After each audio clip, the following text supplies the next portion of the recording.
So I'm with Mr. John Ansah. He's just been declared chairman-elect of the Ghana League Clubs Association. This was after the election, which has just ended, and it was a huge margin. So Mr. Ansah is here to run us through the things that worked for him and what his plans are going forward. Mr. Ansah, thank you for speaking to Sporty 106.1 FM, and congrats on the victory. Thank you very much. I also want to thank especially the media for the way you carry yourself before, during, and after this our serious contest. I think that I keep on saying that without you, there's little we can do by way of exposing ourselves to the general public about what GHALCA means and what we does. Having won this victory, I believe that this victory is only for a short period where we need to get to work. This is a big family that we always have to come together, and this exercise needs to be done every 4 years. So I take it as one of those exercises that have been carried out successfully.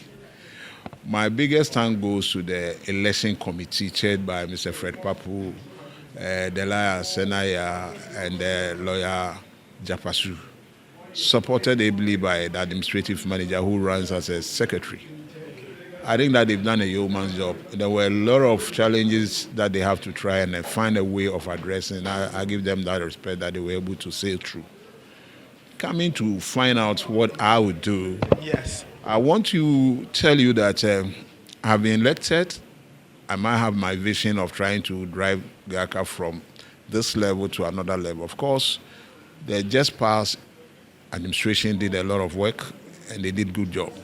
We will just have to try and pick and develop some of them that were unable to work on properly. So we'll improve on that side and address the issue about the negativities around GHALCA and try to foster a good relationship amongst all of us. Like I said earlier, this is a big family and you don't have to be picking and choosing. No.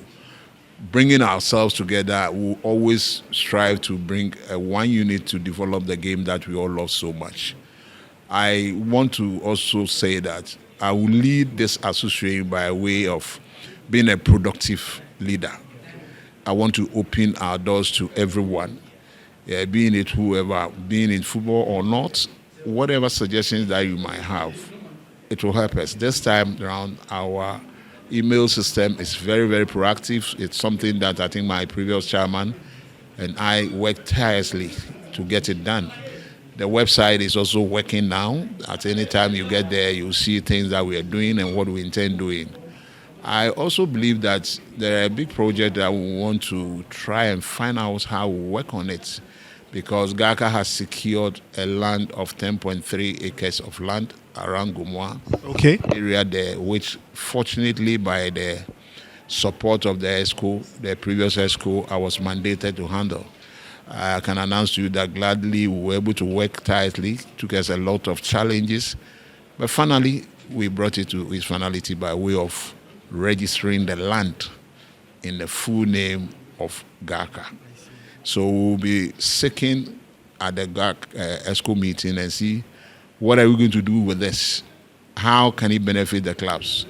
What can we really source information and advice from our leaders who has been passed through these offices earlier on? We need to find out their opinion about what we have to do. This was purchased by Mr. J.Y. Pierre during his tenure, and we have come to meet it and did the full payment and also went further to register it.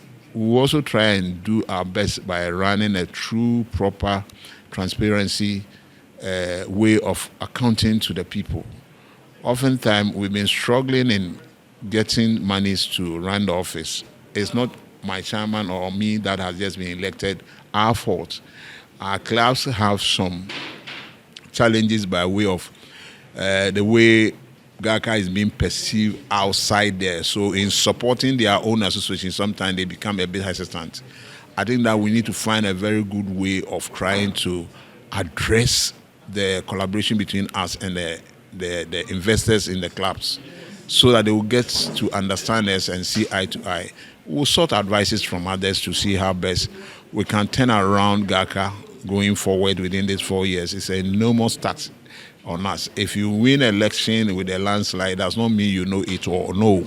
It is because maybe because of the way you comport yourself, that is what gives the people the opportunity to do that. And I can assure you that me leading an ESCO of this caliber, I will try as much as possible not to be autocratic. We'll bring things on the board for everybody to come up with the idea. Are you willing to work with or take some input from the gentleman you defeated in the election, Isaac Kumsin? I told him here, there was something we did today. I don't know how best it was captured. He was sitting right by me. We were talking. You could see we were doing tete-a-tete whilst we were sitting down there.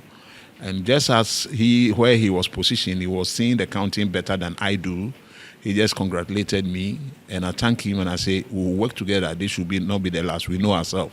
So we'll work together.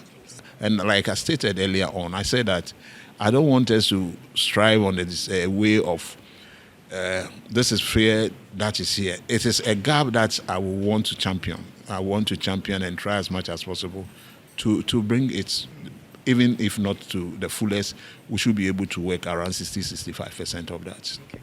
Tell me, the margin is huge. What did you tell the delegates or those who voted? What did you think convinced them to go in your direction or to go with your vision? Okay, so there is one, I think, advantage I had a bit than my friend was that, I interact with these teams long ago based on the fact that I visit their region to do some other 1 or 2 jobs. So it tells me that I was always having a relationship with them. I also often sometimes call to find out what is happening to your club because I see you are going down. Is there any problem that we can advise? And some of them try as much as possible to open up. And then once you do that, I can give you my experience and what I know that can also turn things around. I think it is also part of it. And so your relationship with the clubs? Yes, I think it worked for me. I think that is what worked for me. So this is done. You're going to work for it. One thing I want to find out from you is what will be your plan in terms of building a certain relationship with the GFA. I spoke to Alhaji Raji, who has been in this position you are going to occupy, or you just started occupying. He spoke about GHALCA and the FA firming up that relationship so that Ghana football can be better off. What's your plan in terms of strengthening that relationship? If you will do that, if that relationship is weak, what do you plan to do to strengthen it? If it is strong, what are your plans to improve and make it even better? Thank you very much. I think that first and foremost, we all know that the GFA is a regulatory body. Okay, that's a welfare association. GFA cannot do without us. We can also not do without the GFA. But what we can do to help ourselves is that we need to have a lot of dialogue on issues that comes up. Sometimes we are a bit impatient to try and find the processes by engaging them to find out why A, B, C, D, for them to tell us, assuming with that meeting that we are not even getting a positive answer from them. I think that once we have engaged, we'll find another way of going around and be able to tell them, look, this is not going to help our clubs. Is there any way we can go about it so that all of us will be in a win-win situation? And I think that is how we have to strive. We don't have to position ourselves, antagonizing them, fighting them. I think that is the past. Now, within the modern things that is going around us, there are developments that we all have to pull it. Look, if you look at what the minister designate for sports, Mr. Kofi Adams, what he said is that, yes, the best thing we have to do is that how do we come together and lift our game? How is the stadiums going to be full? What do we do? Let's turn around the table and see how best we can address those things. So I'm in for that. It does not go to say that if the FA is doing something wrong, I should be mute. It's not possible. I will not be mute. Okay. I will talk about it. And I know, they also know me, that sometimes Mr. Ansah will go the way they know him as Ansah. The opportunity I have is that almost everybody in football, I can say, is my friend. If the FA is going the way it's not going to help my members, I need to draw their attention, and then we address it. I think that is it. Thank you so much, Mr. John Ansah, and congrats once again.